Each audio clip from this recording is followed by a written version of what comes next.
우리 신앙생활에서 정말 중요한 게 감사입니다. 감사가 넘쳐나는 삶을 사는 것이 최고의 신앙생활입니다. 오늘 한 해 많이 감사하시길 바랍니다. 오늘은 26과는 구약 성경 가운데에 소선지서 12권 가운데에 요나스와 나움 사이에 있는 책이 미가서입니다. 미가서. 그래서 미가, 이 책 이름이 미가지만은 또 이 책을 성령의 감동을 받아 기록한 사람이 이름이 미가입니다. 미가. 본래 히브리 단어로는 미카야후 이렇게 부릅니다. 미카야후. 우리말로 미가, 간단한 미가라고 하지만 미카야후. 이 미가서 이제 이름이 뭐냐? 이름의 뜻이 뭐냐? 누가 여호와와 같은가, 그런 뜻이에요. 그 이름의 뜻이 누가 여호와와 같은가, 이런 의미를 가진 이름을 갖고 있습니다. 그래서 이제 우리가 이 미가서 전체를 간단하게 요약하게 되면 이 내용이 무슨 내용이냐? 미가서가 7장까지 있거든요. 7장까지 있는데 아주 읽기 좋은, 딱 좋은 그런 분량입니다. 그걸 한번만에 쫙 읽으면은 한번만에 미가서 1장에 7장에 어떤 내용인가를 바로 알 수가 있어요. 바로. 그래서 간단하게 요약하면은 이제 미가서의 이 첫 번째 등장하는 그 내용은 이스라엘 백성들, 유다 백성들의 범죄를 지적을 합니다. 제가 이 선제를 시작하면서 했던 이야기가 이 선지자들의 이제 이 사명이 바로 그 사명이에요. 하나님의 부르심을 받고 유다 백성들, 이스라엘 백성들, 선민 백성들의 죄를 지적하는 사명이에요. 죄를 지적하는 사명. 그래서 역시 미가 선지자도 이제 그 당시에 유다 백성들의 이 죄를 이제 지적을 합니다. 왜? 영적인 경각심을 불러일으키기 위해서 죄를 지적을 하는 거예요. 누구든지 그래요. 오늘 우리도 마찬가지예요. 우리도 죄를 지적함을 받지 못하면 영적인 경각심이 일어나지 않습니다. 그럼 예를 들어서 그냥 계속 좋은 이야기, 아름다운 이야기, 웃기는 이야기, 즐거운 이야기 막 이런 것만 자꾸 하면은요 영적인 경각심이 일어나지 않습니다. 그리고 하나님의 말씀이 우리의 마음에 각인이 되지 않습니다. 여러분 그렇잖아요? 뭐 간증집에 가보세요. 웃고 깔깔거리고 막 웃고 막 설교인지 뭐 이게 유머인지 코미디인지 몰라도 이런 막 그냥 뭐 해도 나중에 여러분 집에 돌아가 보세요. 내가 집에 때 뭘 들었는지 하나도 몰라요. 그냥 깔깔 웃었던 거, 웃기는 이야기 이것만 생각나지 정말 하나님의 말씀이 때로는 나에게 채찍이 되어갖고 나의 정말 변화되어야 할 이 부분을 찌르고 깨뜨리고 깨트리고 불로 태움받고 했던 이런 영적인 강한 이 도전, 강력한 영적인 이 각성 이런 게 없어요. 그 말씀의 그 은혜를 지적을 받아야 우리 영적인 이 각성이 일어나는 거예요. 그러니까 우리가 이런 것들이 꼭 필요합니다. 지금 오늘 미가서도 마찬가지입니다. 유다 백성들이 어떤 죄를 지었냐면요. 그 여러분 거기 미가서 성경 앞에 같이 배웁시다. 성경 미가서 1장. 요나스 다음 미가서입니다. 요나스 다음에 미가서. 그 보면은 미가서 1장 여기 2절 이하 또 10절 사이에 특별히 여러분 보십시오. 3절에 보세요. 3절에 보면은 여호와께서 그의 처소에서 나오시고 강림하사 땅의 높은 곳을 밟으시고 하나님께서 땅의 높은 곳을 밟으신다 그러죠. 여기 밟는다고 하는 말은 이게 무슨 뜻이냐면은 그냥 지근지근 밟아 뭉갠다 그런 뜻이에요. 우리말 표현하면은 밟아서 지근지근 뭉개버리는 거예요. 뭉개버리는데 4절에 보세요. 그 아래에서 어떻게 해요? 산들이 녹고 골짜기들이 갈라지기를 불 앞에 밀초 갖고 불 앞에 그 밀초 그죠? 양초 그냥 녹아버리는 거예요. 녹아버린 거. 비탈로 쏟아지는 물 같을 것이니.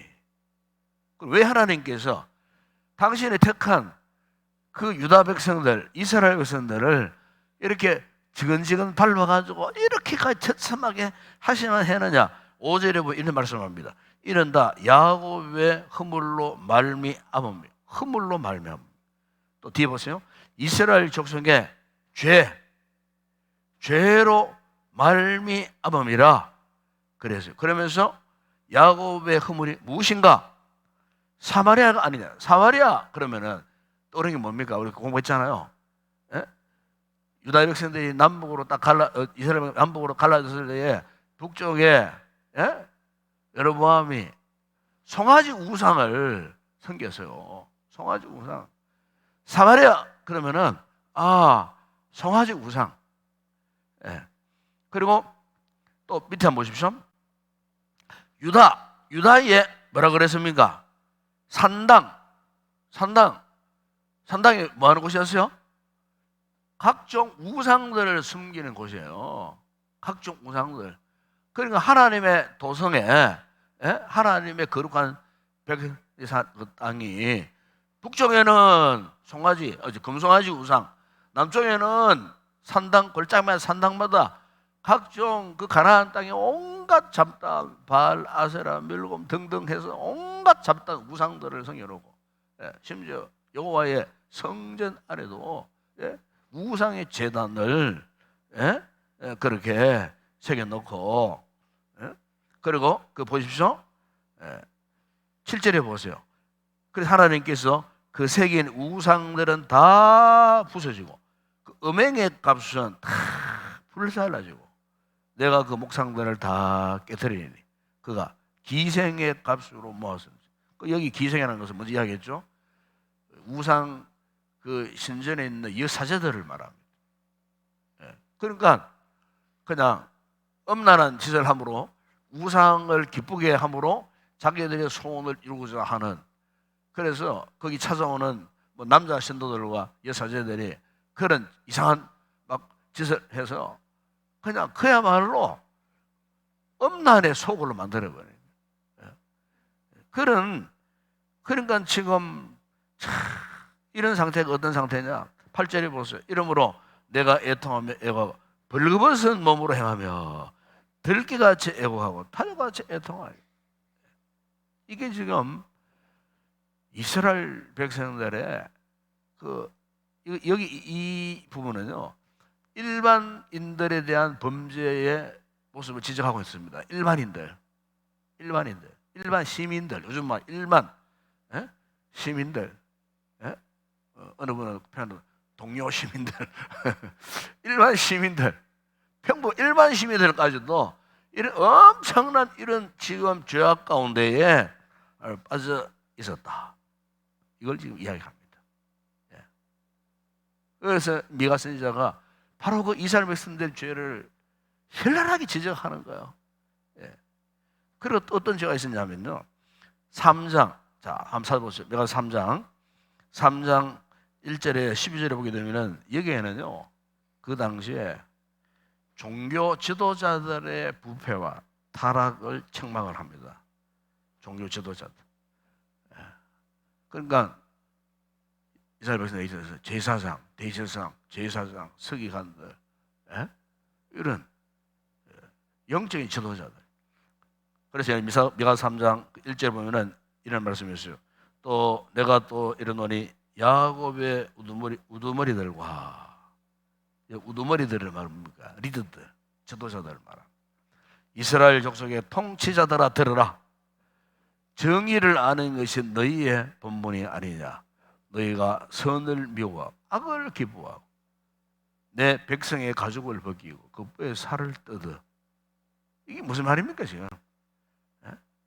누구보다도 이 종교 지도자들은요 선을 추구하는 자들이에요. 그렇잖아요. 그런데 이 종교 지도자들이 타락해가지고 악을 도모하는 거예요. 마치 짐승들이 그 어떤 대상물을 뜯어먹는 것처럼 지금 그 영적인 지도자들이 지금 그런 상태에 지금 빠져 있다는 거예요. 그런 상태에. 그러면서 또 그 이 말씀합니다. 7절에 보세요. 7절에. 3장 7절에 성년자가 부끄러워하며 술기 수치를 당하며 다 이 술을 가릴 것은 하나님이 응답하지 아니하거나. 그래서 그들의 기도에 하나님이 응답하지 않는 거예요. 하나님이 응답하지 않아요. 8절에 보세요. 왜 그럴까? 오직 나는 여호와의 영으로 말미암아 능력과 정의와 용기로 충만해져서 야곱의 이스라엘의 죄를 그들에게 보이리라.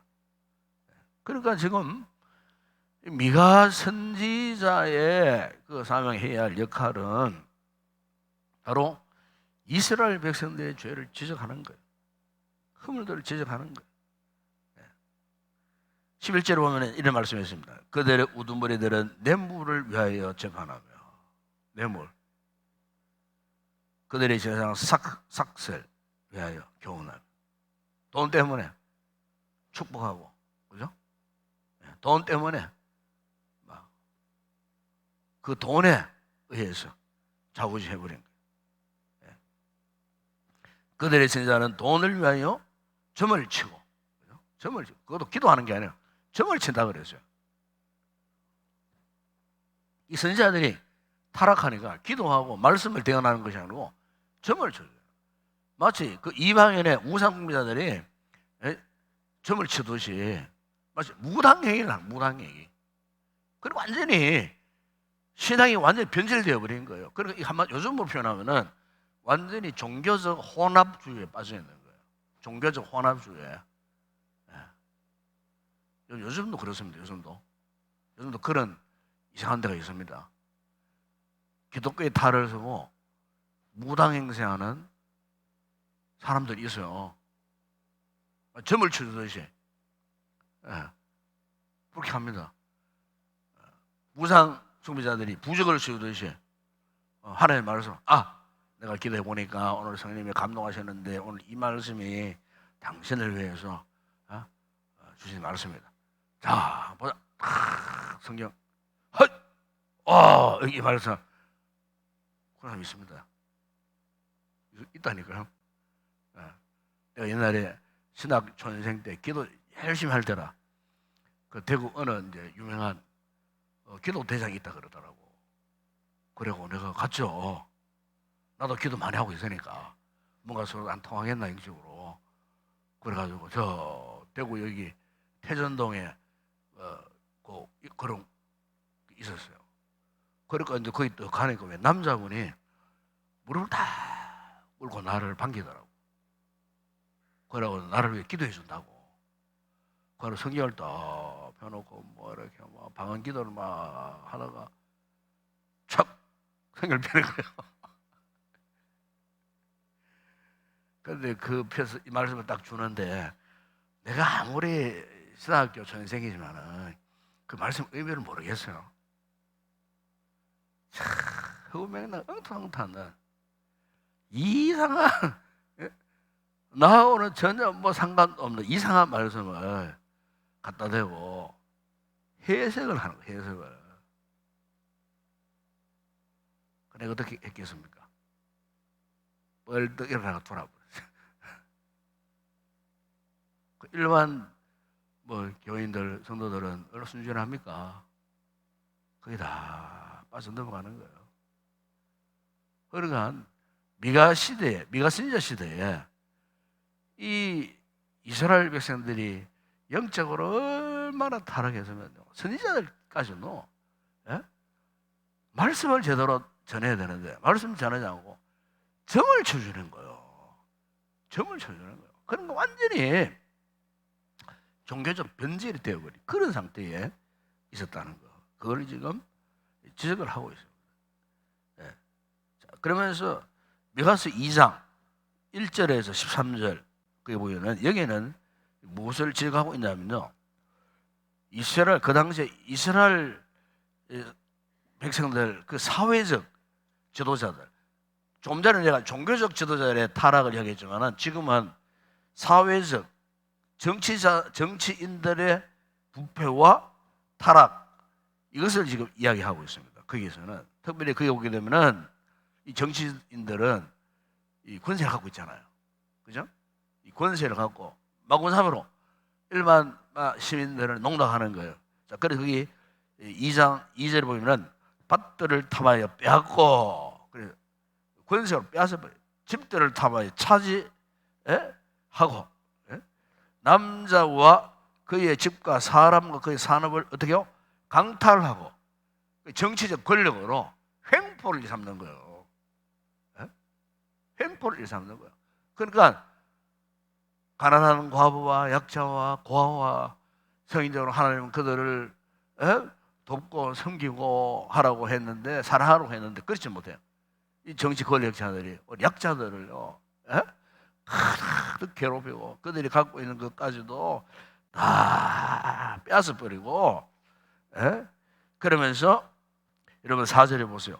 그때에 너희를 조롱하는 시를 지으며 슬픈 노래를 불러 이르기를 우리가 온전히 망하게 되었도다. 그가 내 백성의 산업을 옮겨 내게서 떠나게 하며 우리 밭을 나누어 패역자에게 주시는도다 하리니.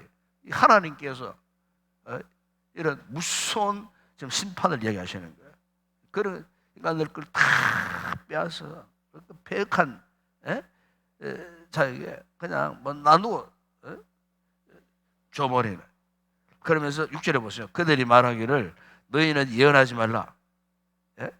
예언할 것이 아니거늘 욕하는 말을 그치지 아니한다 하는도다. 더 이상 예언도 필요 없다는 거예요. 또 8절에 보세요. 8절에 보면은 근래에 내 백성이 원수같이 일어나서 전쟁을 피하여 평안히 지나가는 자들의 의복에서 겉옷을 벗기며, 9절에 보세요. 내 백성의 부녀들을 그들의 즐거운 집으로 쫓아내고 그들의 어린 자녀에게서 나의 영광을 영원히 빼앗는다. 그러니까 힘 있는 권세자들이 뭐 힘없는 여인들, 어린 아이들, 가난한 자들, 힘이 없는 연약한 일반 백성들에 대해서 이렇게 횡포를 일삼는 이런 부분에 대해서 쭉 이야기하고, 11절에 보세요. 이런 말씀을 사람이 만일 험하게 행하며 거짓말을 여기를 내가 포도주와 독주에 대하여 독주.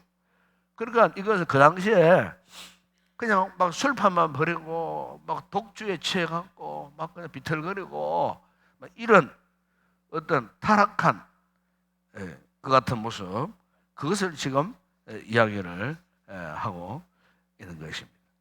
바로 이런 미가 선지자 시대에 이스라엘 백성들에 대해서 하나님께서 어떻게 하셨는가. 그럼에도 불구하고 하나님께서는요 그 타락한 이스라엘 백성들을 사랑하시고 회복시키시려고 작정하셨어요. 그게 어디 나오냐면 미가서 5장 1절이야 5절에 보면은 이런 말씀을 합니다. 1절에 딸 군대여 너는 때를 모을지어다. 그들이 우리를 애호사서니 막대기로 이스라엘 재판자의 뺨을 치르다. 베들레헴 에브라다에 너는 유다 족속 중 작을지라도 이스라엘을 다스릴 자는 내게서 내게로 나올 것이라. 그의 근본은 상고의 영원에 있느니라. 여기에서 드디어 메시아에 대한 예언을 하십니다. 메시아, 즉 구원자. 이 말씀은 장차 오실 예수 그리스도의 출현을 예견하는 그런 말씀.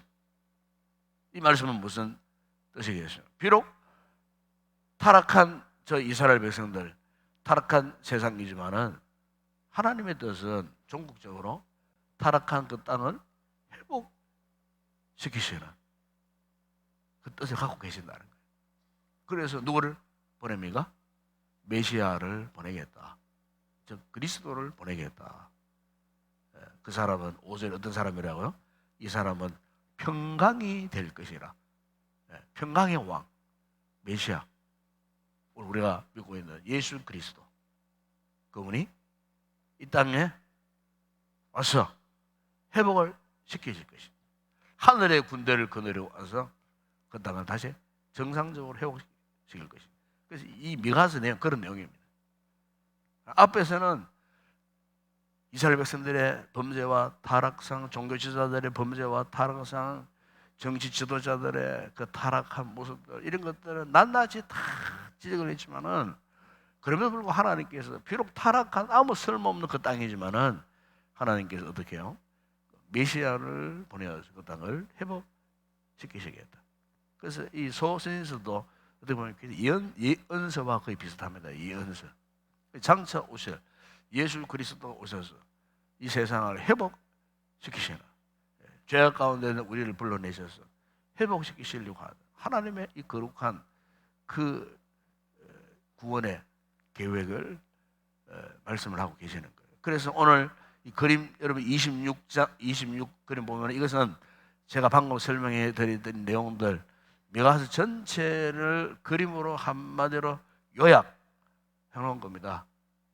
그래서 여기 제일 먼저 이 그림 26 가운데 맨 위쪽 왼쪽 이 그림, 그죠? 그 그림 떼주죠? 그림 보면은 여기에 이분이죠?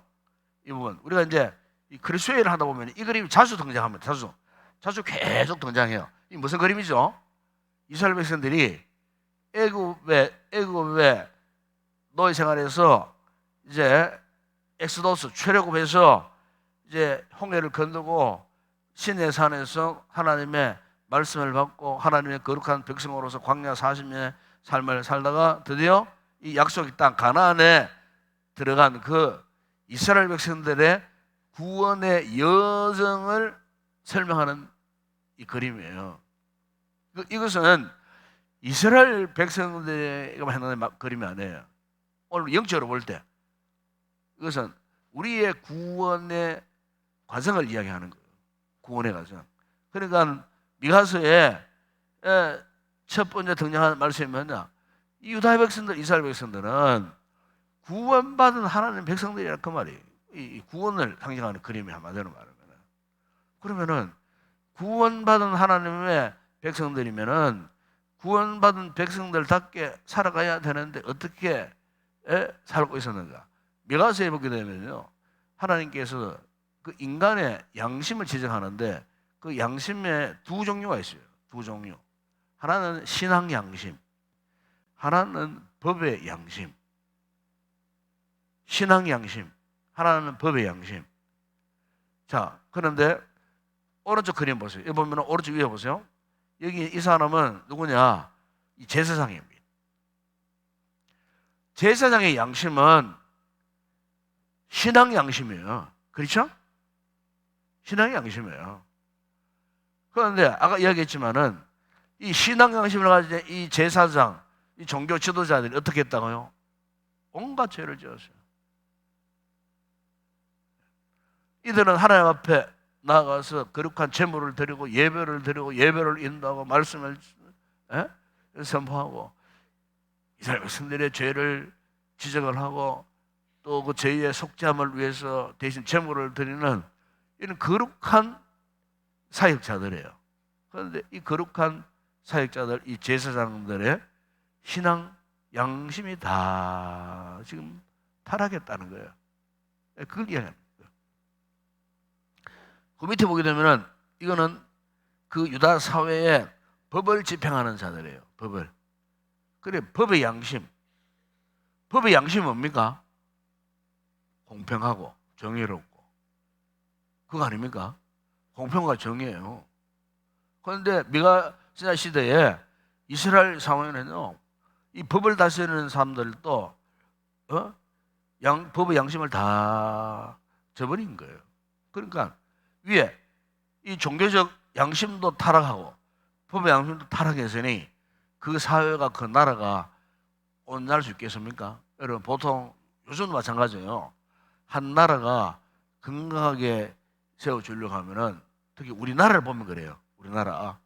우리 대한민국이 앞으로 건강한 사회가 되기 위해서는요, 첫 번째, 교회들이, 우리 성도들이, 교회 영적 지도자들이 양심이 올바라야 돼요. 그러니까 신앙적 양심이 건강해야 돼요. 이 사회에 희망이 있는 거예요.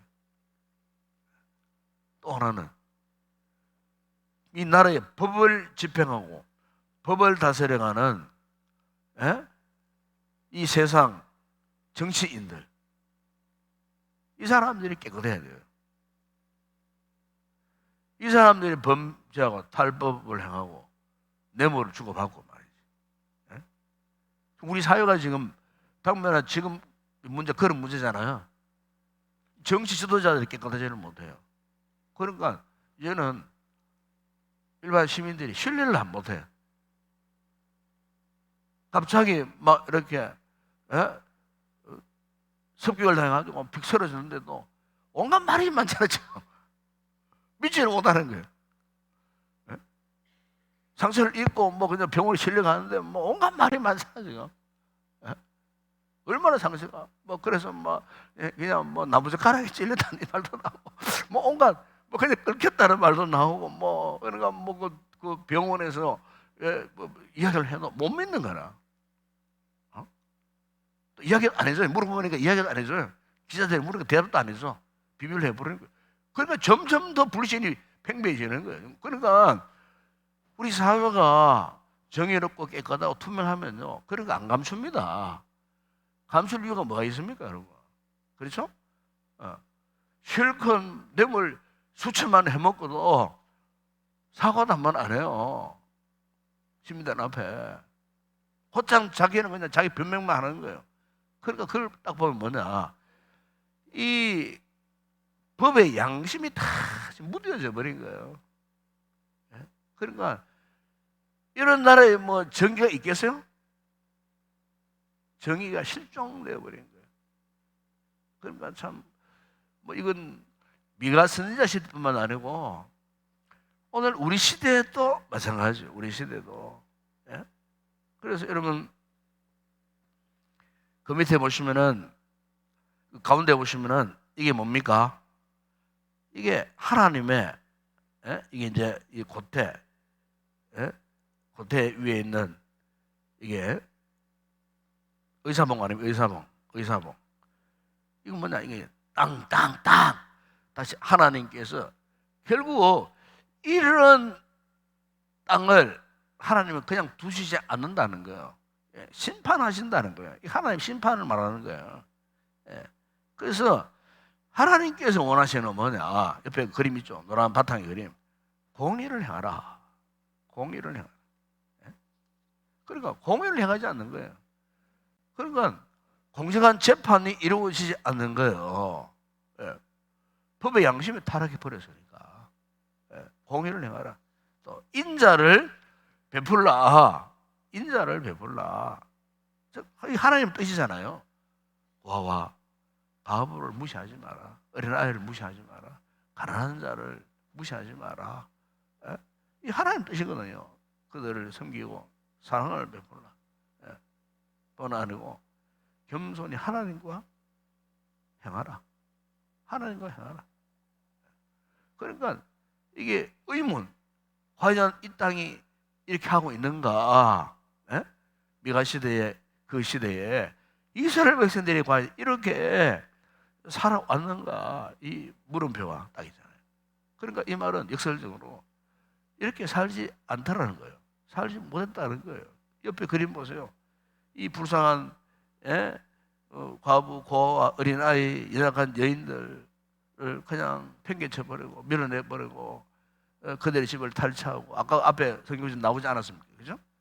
탈취해버리고 약자들을 그냥 쫓아내버리고 힘 있는 권세자들이 다 그 땅과 그 모든 것들을 탈취해버리고 강탈해버리고 빈비판 자들은 돌아보지 않는 이런 사회에 대해서 과연 하나님께서 그냥 계시겠느냐.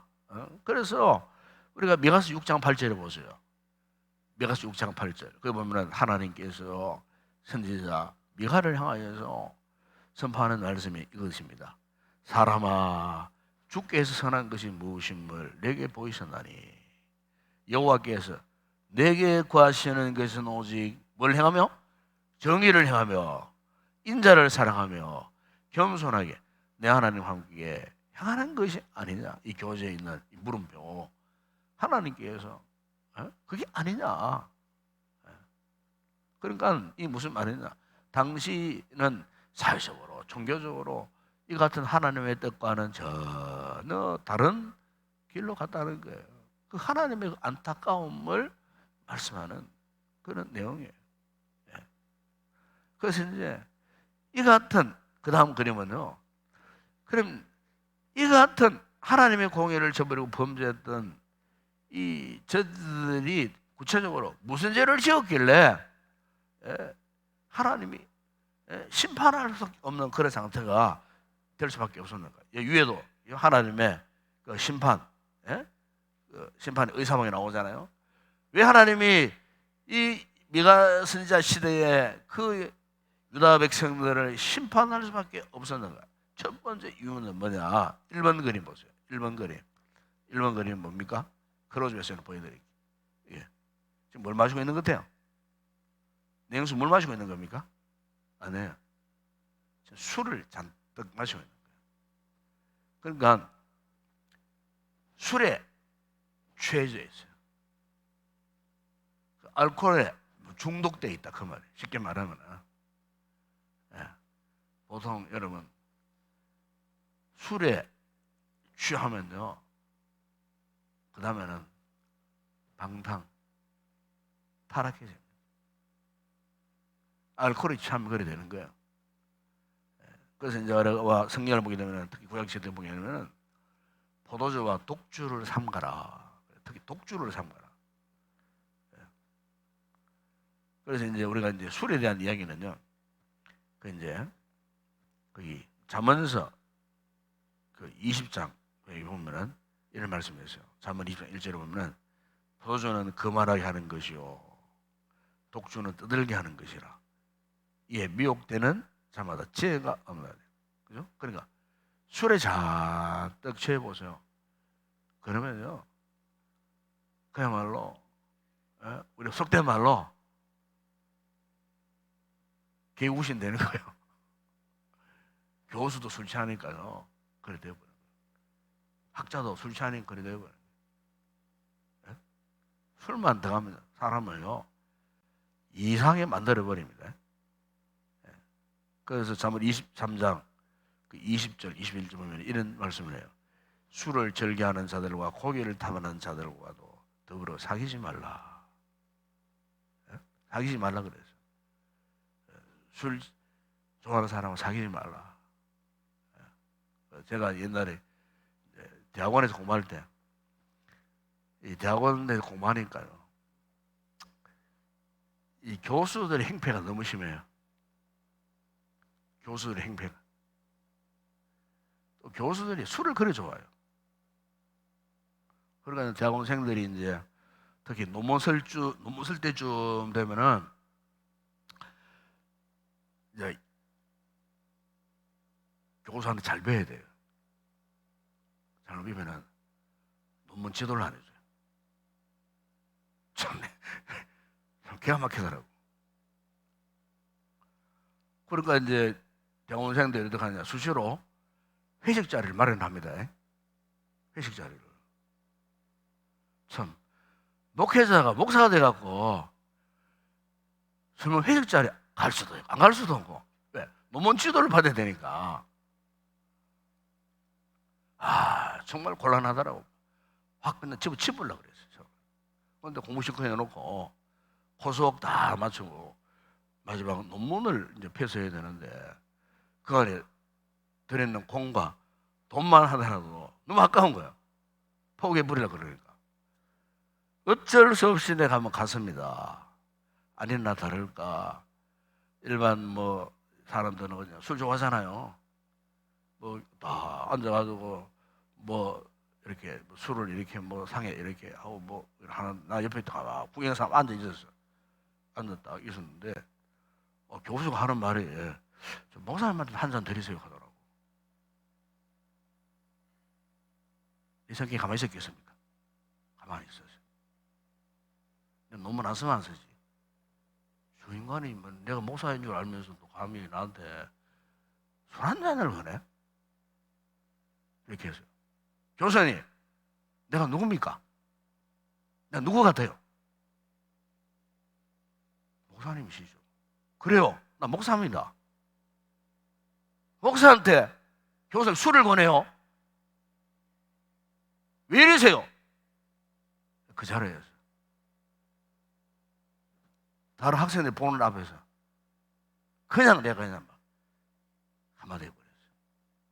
그러니까 이 교수님이 사과하더라고요.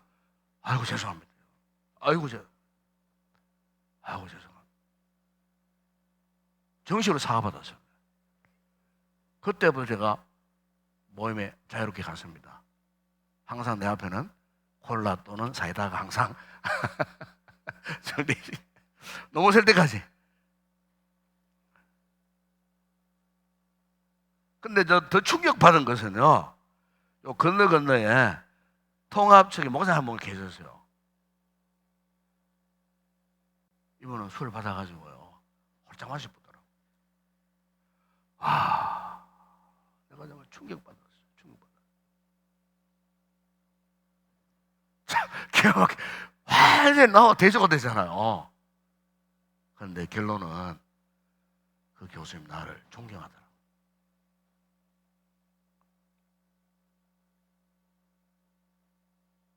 나중에는 따로 불러가고, 목사님 죄송합니다. PhD까지 제가 책임지겠습니다. 저한테 오십시오. 그러니까 박사학위까지 책임지겠다는 거예요. 그 저한테 자기가 쓴 책을 선물을 다 사인해가지고 아직 그 책을 갖고 있어요. 제가 이제 그림이 있었어요. 그러니까 우리가 일반 우리 성도들이 직장 생활을 하다 보면은 회식 자리가 참 많아요. 위에 상사가 술을 따라줄 때 얼마나 갈등하겠어요. 얼마나 갈등하겠어요. 이겨내셔야 됩니다. 준다고 홀짝홀짝 마셔보세요. 아이고 저거 속으로 저 교인 가짜구나 저 교인 가짜래. 아이고 저기 교회 다녀. 그래 이야기할 거 아니에요. 예? 그럴 거 할 거네요. 우리가 실제 우리의 이제 현실 사회 속에서 이런 유혹들이 참 많아요. 요즘 술 먹는 사람 보세요. 뭐 술만 먹습니까? 1차, 2차, 3차까지 하고 곤란해지는 거예요. 그러니까 우리가 참 이 신앙생활 하는 우리 남자 성도님들은 특별히 이 사회생활, 직장생활 하는 것이 정말 이런 부분이 정말 힘이 들어요. 애로사항이 굉장히 많아요. 제가 그런 경험을 해봤기 때문에 저는 가까스로 이겨냈기 때문에 그래서 내가 그걸 참 많이 깨달았어요. 우리 교인들이 사회생활 할 때에 이런 유혹들이 참 있겠구나.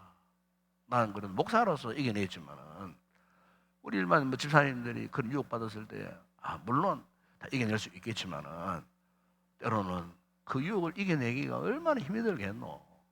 내가 이해가 되더라니까. 그러니까 우리가 평소에 이 신앙생활 제대로 해야 됩니다. 경건생활 제대로 해야 됩니다. 그래야 그런 유혹들을 다 이겨낼 수가 있어요. 그래서 이제 내가 이제 술 취함에 대한 이야기를 하다가 이런 이야기가 나왔는데 참고로 한번 나중에 한번 성경 한번 읽어보십시오. 잠언 23장 29절에서 35절 말에서 쭉 술에 대한 이야기가 거기 다 나옵니다. 술에 대한 이야기. 제가 잠깐 설명을 드리면요. 술 먹으면 일단 까닭 없는 상처, 붉은 눈이 네게 있는요. 술 먹으면 눈이 붉어지잖아요. 이 잠언에서 굉장히 잘 이렇게 표현해놨어요. 붉은 눈.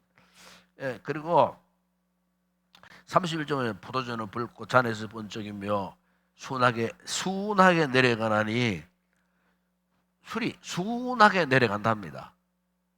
먹을 때는 순하게 내려가요. 그런데 32절에 보세요.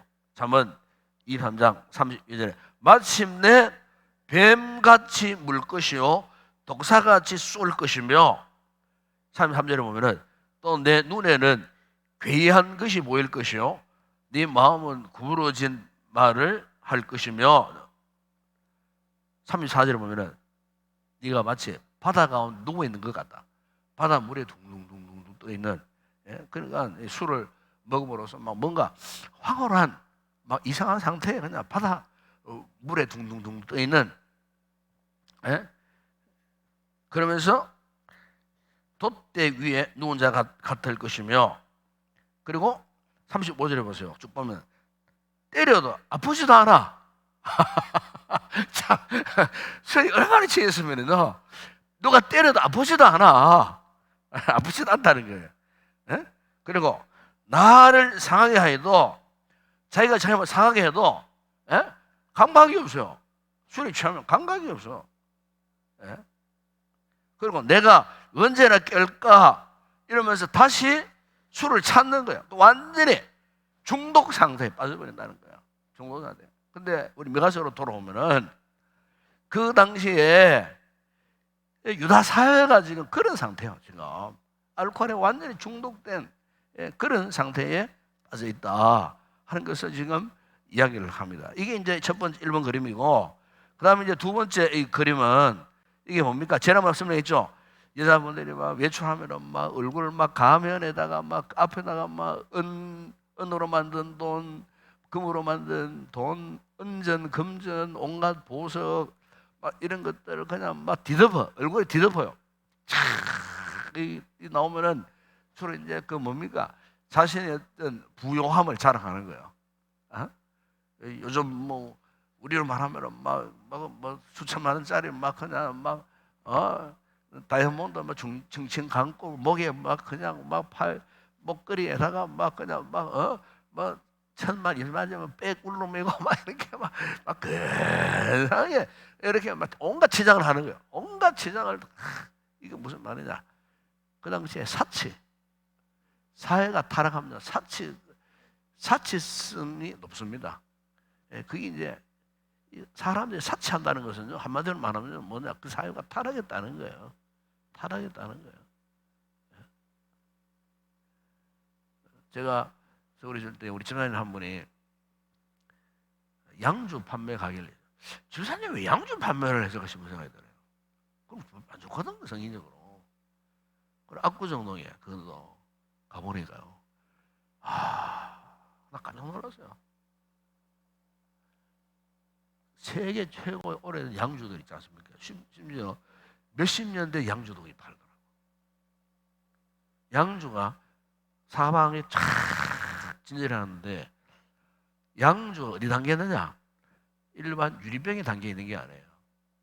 크리스탈 병에다 담겼어요. 그런데 조명을 쫙 내리쬐는데요. 크리스탈이니까 양주가 최고고 몇십 년의 양주들이 쫙 담겨 있는데 불빛이 비치니까 정말 아름다워요. 그래서 이제 물어봤어요. 얼마입니까? 물어봤어요. 한 손바닥만한 병이 있었어요. 물었는데 얼마입니까? 그러니까 그 당시에 돈으로 500만 원짜리입니다. 손바닥만한 양주 한 병이 500만 원. 그런데 더 비싼 것도 많아요. 거기 보니까 1000만 원짜리도 있고, 병 하나에, 양주 병 하나에 참 기가 막힌데 말을 못했어요. 그래서 내가 그 먹습니까? 먹지는 않는데 가면 자기 집에 가면은 큰 거실에다가 진열해 놓는데, 자랑삼 진열해 놓는. 제가 이제 그걸 보면서 참 별천지에 사는 사람들 참 많구나 싶어요. 별천지에 사는. 그게 뭐냐? 그게 여러분 사치입니다. 사치. 사람이 타락해 보세요. 그런데 모든 걸 다 쏟아붓습니다. 그러니까 사치에 빠지면요, 그런 어떤 세상적인 자랑거리 이런 부분에 완전히 몰입되어 버린 거예요. 그러니까 그냥 몇천만 원짜리 이런 거는 문제가 안 돼요. 사치에 완전 찌들려 있는. 그래 그 당시 미가 시대에 이 이스라엘 백성들의 사회가 지금 이런 사치에 빠져 있다는 것이고, 또 하나는 뭐냐면은 이 세 번째 보면은 그러니까 결국에 뭡니까? 하나님의 이 말씀, 여기 그림이 그렇잖아요. 지금 막 거미줄 엉켜 있어요. 이 언약 돌판이 깨어져 있어요. 그러니까 이렇게 술 취하고 사치에 방탕에 빠지니까 하나님 말씀과는 상관없는 삶을 살아가는 거예요. 이 이야기는 오늘 미가 시대의 이야기만이 아닙니다. 그렇죠? 오늘 우리 시대의 이야기일 수가 있다 그 말이에요. 오늘 우리 현실일 수가 있다 그 말이에요.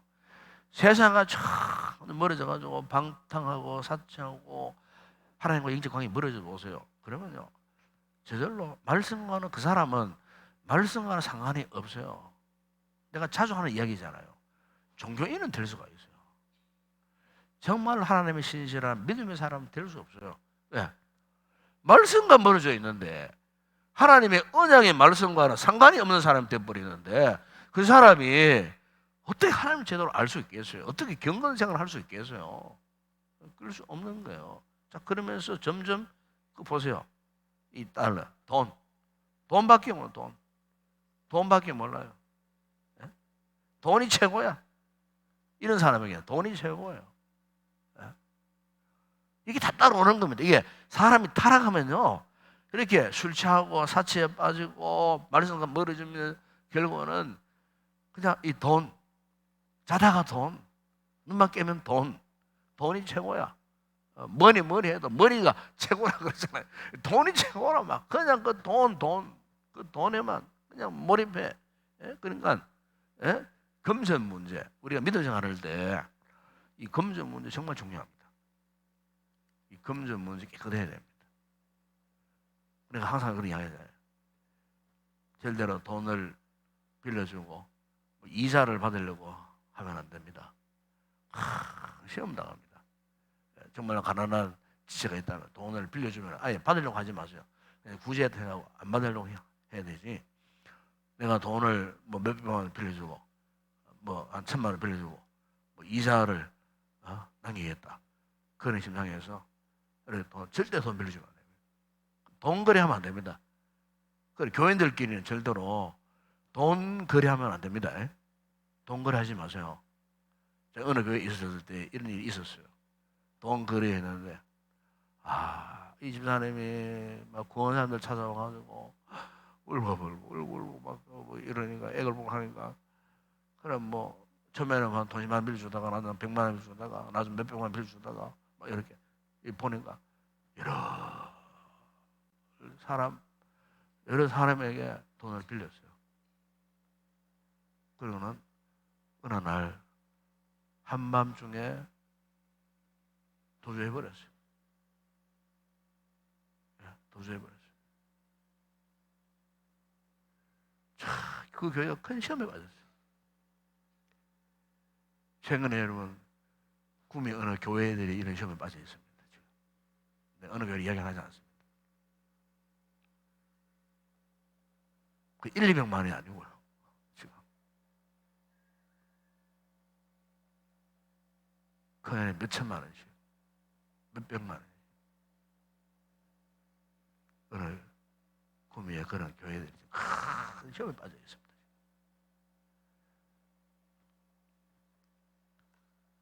이 금전 돈 문제는 정말 무서운 겁니다. 이게 우리 신앙을 많이 타락해버립니다. 타락해 만들어버립니다. 그래서 절대로 돈을 빌려주고 받는 거 질타하지 마세요. 그 당시 미가성가 시대에 이런 돈 문제가 행했다는 겁니다. 그 다음에 다섯 번째는 뭐냐? 결국에는 보십시오. 이 저울을 지금 속이는 겁니다. 그러니까 그 당시에 부정적인 상업 행위가 성행했다는 거예요.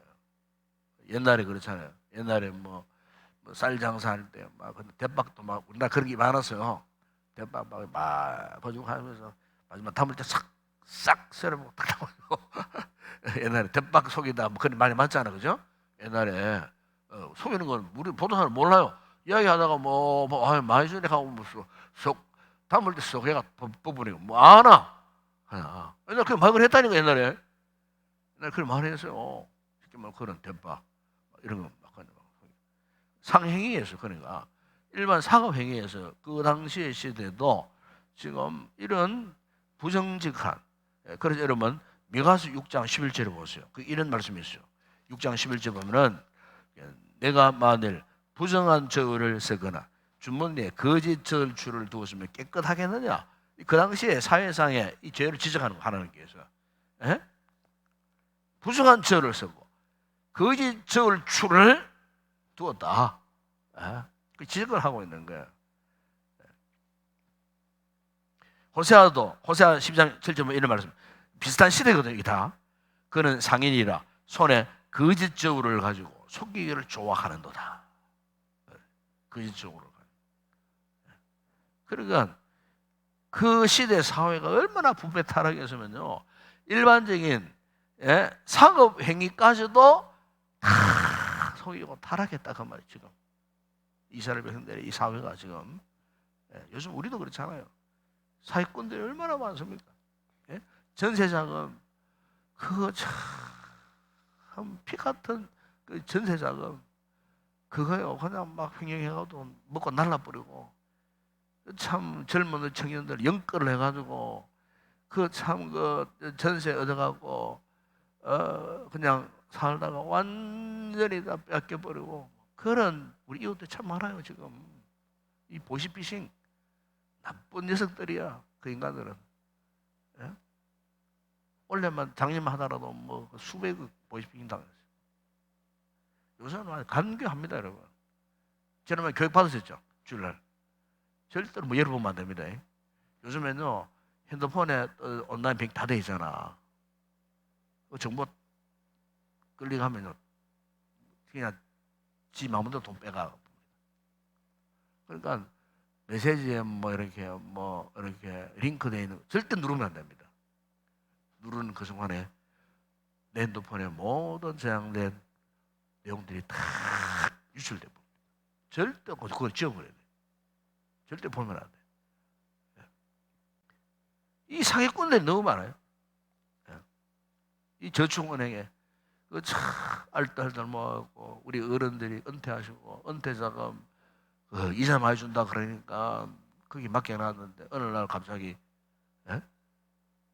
저축은행 했던 그 인간이 송두리째 현금화해서 중국으로 도망쳐버려. 그것도 그냥 수십억이 아니에요. 수천억, 심지어 1조 가까운 돈. 수만 명이 당하고. 자, 여러분, 죄 가운데 가장 무서운 죄는 살인죄보다 더 무서운 건요, 경제사범입니다. 경제사범. 그 가장 무섭습니다. 가장 큰 죄를 때려야 돼요, 법에서. 그런 인간들은 평생 못 나오도록 만들어버려요. 왜? 일반 서민들의 피땀으로 모은 그 아니겠어요? 그걸 어떻게 가르쳤나 그 말이에요. 그거를. 그러니까 그거는 사람을 살해하는 것부터 무서운 죄가 경제사범들입니다.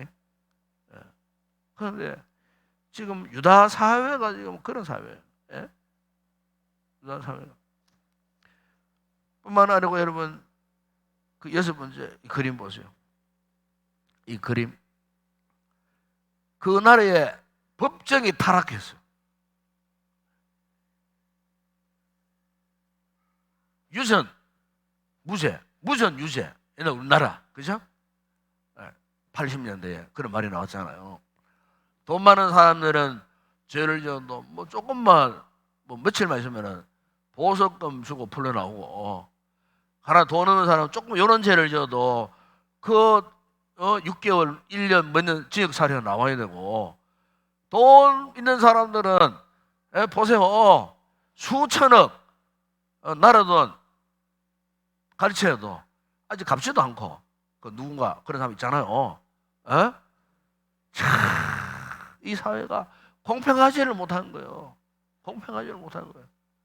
그러니까 이 나라에 이 법 집행하는 사람들이 뇌물 받아먹고, 이 돈 옆에 돈 붙어 있잖아요. 뇌물 받아먹고 완전히 공평과 정의를 상실해버린 상태예요. 그러니까 여러분, 그 사회가 어떻게 되겠어요? 자, 오늘 말로 정리합니다. 지금 미가스가 이런 이야기들을 하는 겁니다. 그 이스라엘 백성들, 그 사회가, 그 시대도 이토록 참 타락했다. 예? 영적으로, 정치적으로, 일반 사회적으로, 예? 모든 삶의 구석구석. 그러니 하나님께서 어떻게 해요? 예? 그 땅을 그냥 두실 수 있느냐? 하나님께서 결국 심판할 수밖에 없는. 예. 하나님 은혜는 심판이 그냥 멸망을 시켜버리는 이것보다도 그들로 하여금 심판에서 깨닫게 하셔서 다시 돌이키고 회복케 하시려고 하는, 본래의 하나님의 백성다운 삶으로 돌아올 수 있도록 하기 위한, 이것이 하나님의 심판의 최종 목적이라고 하는 거예요. 이 은혜 아니겠어요? 네, 오늘 우리가 하나님의 은혜 속에서 우리 삶을 한번 돌아보십시다. 우리는 혹시 어떤 모습으로 내가 살고 있는가? 나의 신앙생활 가운데 오늘 이렇게 말씀했던 것처럼 하나님의 공의가 살아있고 하나님의 인자하심이 있고 정말 하나님 앞에 겸손하게 행하는 이 같은 믿음의 모습으로 내가 살고 있는가 한번 돌아보았으면 참 좋겠습니다. 함께 우리 찬양하고 기도 시간 갖도록 하겠습니다.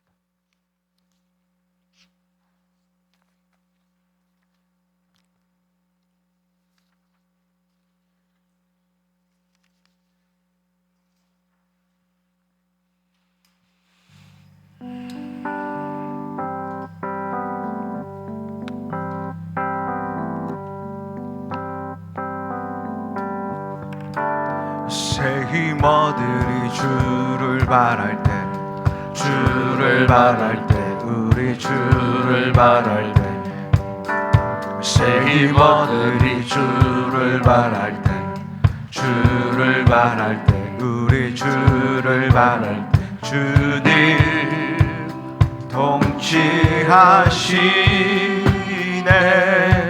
소망 구원 주시는 당신은 영원하신 주, 내 영원하신 주, 지치지 않으시는 주님, 약한 자 방패되시며 위로자 되신 주, 독수리가 뒤인 주시네. 새 힘어들이 주를 바랄 때, 주를 바랄 때, 우리 주를 바랄 때, 새 힘어들이 주를 바랄 때, 주를 바랄 때, 우리 주를 바랄 때, 주님 통치하시네 소망 구원 주시는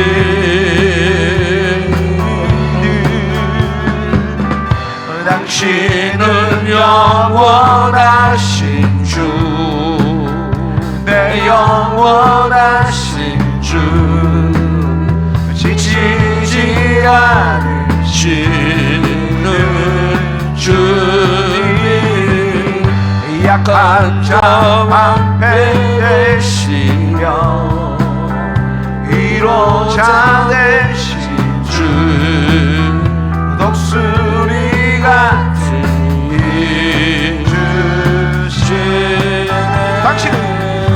당신은 영원하신 주, 내 영원하신 주, 지치지 않으시는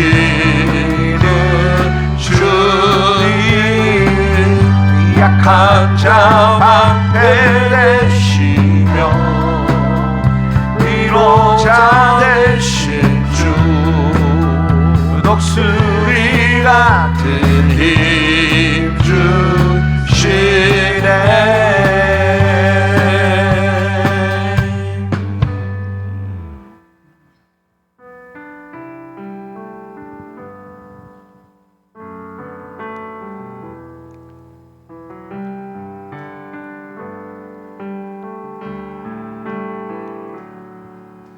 해가 뜨는 새아침 밝았네. 이제 다시 주님 찬양. 무슨 일이나 어떤 일이 내게 놓여도 저녁이 올 때 나는 노래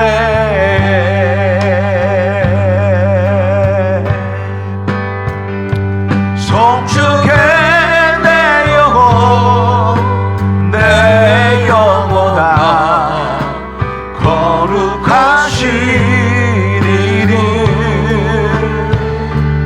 이전에 없었던 노래로 나 주님을 경배해.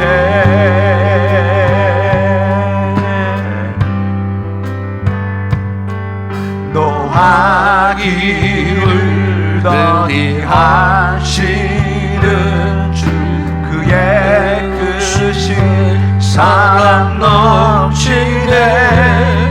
주의 선하심 내가 노래하리. 수많은 이유로 나 노래 송축해 송축해 내 영혼 내 영혼아 거룩하신 이름 이전에 없었던 노래로 나 주님을 경배해.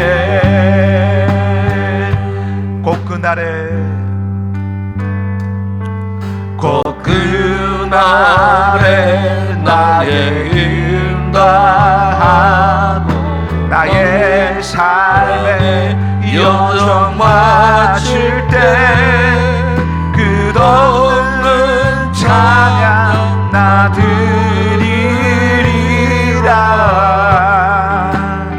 수많은 세월 지나 영원히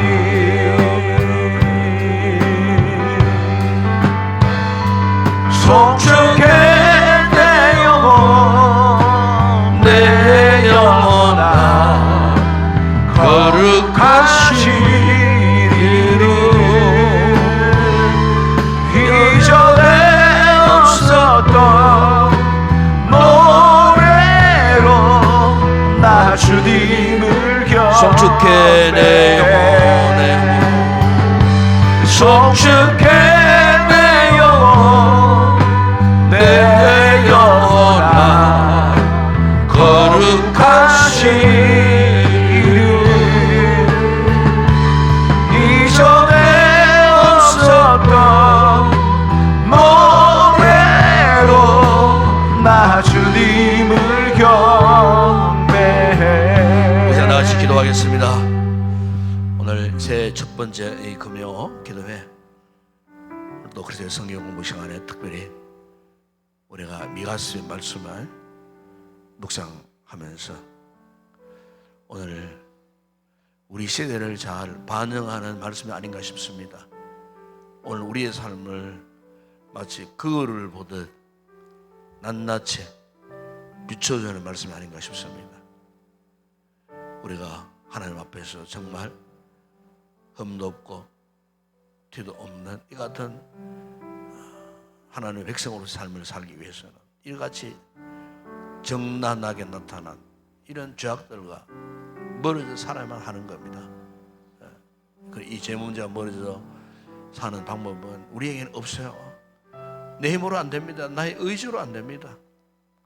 오로지 우리가 하나님 바라보고 이 한 해 동안 말씀에 철저하게 포로된 삶을 살아가야 하는 것입니다. 말씀을 붙들고 살아가야 하는 것입니다. 하나님의 은혜에 포로가 되지 않으면 이 같은 죄 목들에서 벗어날 수 없습니다. 이 시간 하나님 앞에 구하십시다.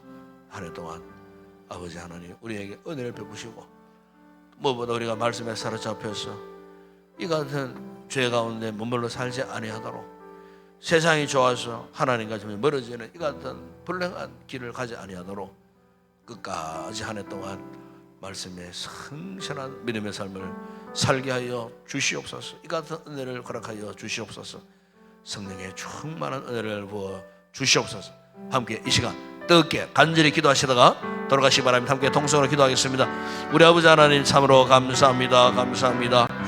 아버지 새해 들어 첫 번째 이 금요 기도회를 통하여 계속되어지는 그리스도의 성경 공부를 통하여 오늘 특별히 아버지의 이 구약의 이 소선지서 미가서의 말씀을 통하여서 아버지 하나님 그 시대의 죄악상을 바라보면서도 오늘 우리의 삶을 이렇게 아버지 하나님 들여다볼 수 있는 영적인 은혜와 지혜를 허락해 주신 것 우리 아버지 하나님 감사합니다. 미가 시대의 이스라엘 백성들만이 이 같은 삶을 살아가는 것이 아니고 오늘 우리 시대를 돌아보면은 우리가 몸을 두고 살고 있는 이 세상이 그러합니다. 우리 사회가 그렇습니다. 이 나라가 지금 그런 상황 속에 있습니다. 우리 아버지 하나님 이런 상황 속에 있는 저희들 하나님의 백성들이 어떻게 살아야 하겠습니까? 아버지 우리 인생길 앞에 이래가지 많은 물음표들이 있습니다. 우리 주님 원하시는 대로 하나님 앞에 공의를 행하며 참으로 인자를 살아가며 아버지 앞에 참으로 우리가 거룩한 목적을 갖고 하나님 앞에 지혜를 갖고 교만하지 않고 겸손함으로 믿음의 삶을 살아갈 수 있는 저희들 되게 하여 주시옵소서. 그리 위해서 우리에게 하나님의 은혜가 절대적으로 필요합니다. 아버지 말씀에 절대적으로 사로잡혀서 말씀대로만 살게 하여 주시옵소서. 진리대로만 살게 하여 주시옵소서. 성령님의 인도함을 받고 경건된 믿음의 정로에서 벗어나지 않게 하여 주시옵소서. 2024년도 한 해 동안 아버지 하나님 다 주님을 사랑하고 아버지 말씀을 사랑하고 주의 몸된 거룩한 공동체를 우리가 사랑하기를 원합니다. 아버지 우리에게 영적인 열심 회복시켜 주시기를 원합니다. 주님을 사랑하는 뜨거운 마음을 아버지 불꽃처럼 일으켜 주시옵소서. 2024년도 말씀을 사랑하고 은혜를 사모하는 가운데 성령 충만하여서 영적인 열정 식지 않고 끝까지 아버지 이해 마지막 날까지 달려갈 수 있는 저희들 되게 하여 주시기를 원합니다. 아버지 우리 저 세상 가운데에 빛된 삶을 살기를 원합니다. 비록 세상은 온갖 죄악으로 타락해져 있지만은 그러나 아버지 우리가 그곳에 가서 참으로 세상의 빛의 삶을 살기를 원합니다. 나를 통하여 아버지 죄악 가운데 묶였던 생명들이 구원받는 놀라운 은혜 역사를 나타내는 믿음의 삶을 살아가는 저희들 되게 하여 주시기를 원합니다. 아버지 한 해 동안 무엇보다 주의 몸된 교회를 사랑하게 하여 주시고 이 교회를 사랑하고 주님 이 교회를 통하여 우리에 맡겨 주신 귀한 사명들이 있습니다. 직분들이 있습니다. 주님 성실하게 잘 감당하게 하여 주시기를 원합니다. 오늘 열심히 있는 성도들이 아버지 금요일에 올라와서 여러 가지로 섬기고 봉사하며 함께 기도할 수 있는 은혜를 베푸신 것을 감사합니다. 우리의 같은 아름다운 공동체의 면모를 끝까지 잘 유지하고 드날겨 날아오는 건강한 교회가 되어지고 오직 복음의 영광 위하여 함께 달려갈 수 있는 그러므로 승리 안에서 같은 말 같은 마음 같은 뜻 같은 열매를 맺고 하나님 주신 아버지의 목회 비전을 공유하고 아버지 앞에 복음의 귀한 사명을 감당하는 우리 모든 성도들 되어줄 수 있도록 아버지 새해대로 아버지 하나님 또 새가족 모임과 또 행복 모임을 통하여서 많은 생명들을 주님 보러 인도하는 복음의 귀한 사명 감당하는 아름다운 우리 교회 되게 하여 주시기를 주님 원합니다. 1월달 모든 목회계 가운데 주님 함께 하시고 특별히 아버지 1월 20일 날 있을 아버지의 중직자 아버지 하나님 큰 번호서 가운데도 주님 함께 하여 주시고 아버지 하나님 직분을 맡은 자들이 먼저 하나님 앞에 아름답게 쓰임받게 하시고 참으로 모범적으로 서로의 선한 영향을 끼치고 믿음의 귀한 역사를 나타낼 수 있는 아름다운 귀한 일꾼들 되어줄 수 있도록 아버지 이번 집회를 통하여 말씀의 큰 은혜를 받고 한 해 동안 주신 이 귀한 성김의 사명을 잘 감당하는 아름다운 모든 주의 종들 귀한 일꾼들 되어줄 수 있도록 우리 아버지 하나님 축복하여 주시기를 원합니다. 우리 아버지 하나님 이제 올해 첫 주일 예배를 남겨두고 있습니다. 신년 감사 예배 가운데 아버지 하나님 말씀에 충만한 은혜를 주고 우리 성도들이 하늘을 향한 비전을 꿈꾸고 힘있게 말씀 아래에서 순종하며 나아가는 첫 출발점이 되어줄 수 있도록